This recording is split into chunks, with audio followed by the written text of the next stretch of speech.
Hi, I'm Andrea and this is my Tech Takes a Break.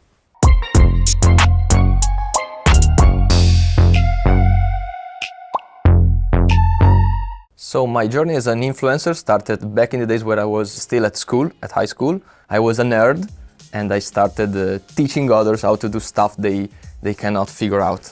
And that afterward became my real job, which I'm still doing right now. I started as a blogger, as a journalist, as an online journalist. Then my job actually evolved into being a YouTuber, creating content. And the topics I cover and my niche is technology. I cover all aspects of technologies, both products, services, but mainly I do cover Apple products.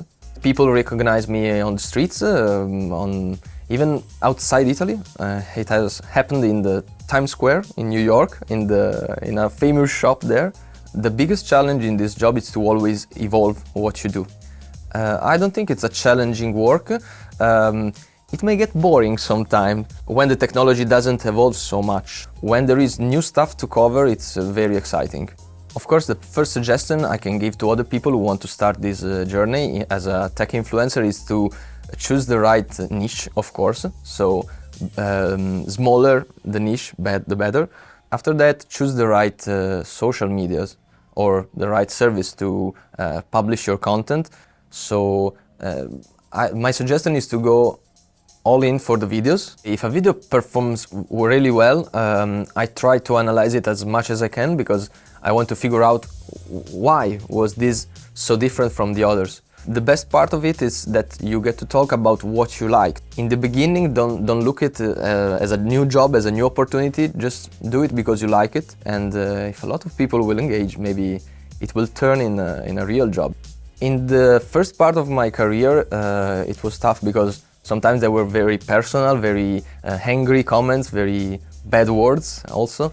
But I developed a way to overcome them. Sometimes I prefer not to block them or remove them, but to answer to the person involved so that others can learn the lesson as well. Because if I reply in a smooth and calm way, maybe the other person doesn't even reply afterwards. So it stops there. I read every comment as much as I can, because sometimes it's hard. Why shouldn't I reply if I have time? So I try to do that, but sometimes it's not that easy with a lot of comments coming in. So to balance my life between my job as an influencer and my passions, it's really hard sometimes because when you work as an influencer, as a freelance, you don't have a lot of spare time to waste in other things. But maybe it's not that easy during the week, but in the weekends I know what to do.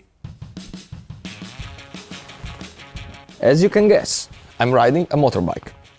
So when I drive the motorcycle after a busy week, it feels completely relaxing actually. You're not supposed to relax on a two-wheel vehicle, but that's what happens to me. Yes, people are surprised when they discover I also do motorcycles content, but I also have this passion, which is turning into a real job. And so why not doing both?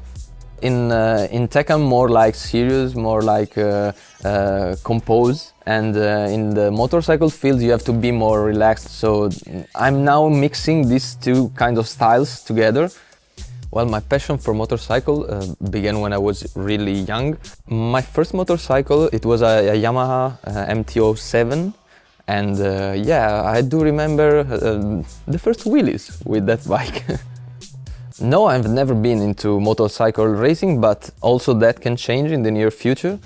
It's called flat track, and in this kind of sport you don't also have the front brake. So you turn just by letting the bike slide. I will try that in the near future. My favorite trip is the one I made in Sicily. I have to take the ferry, I had to go to Etna, which is a volcano actually, and I drove on the dust of the volcano.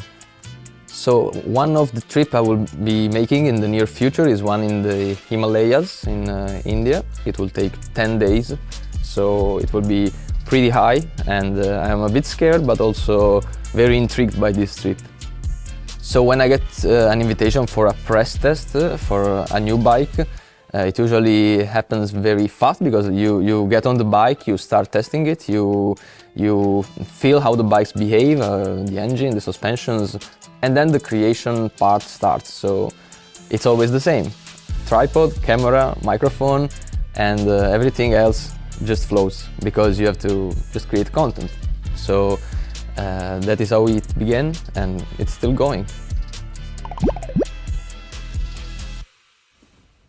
Oh.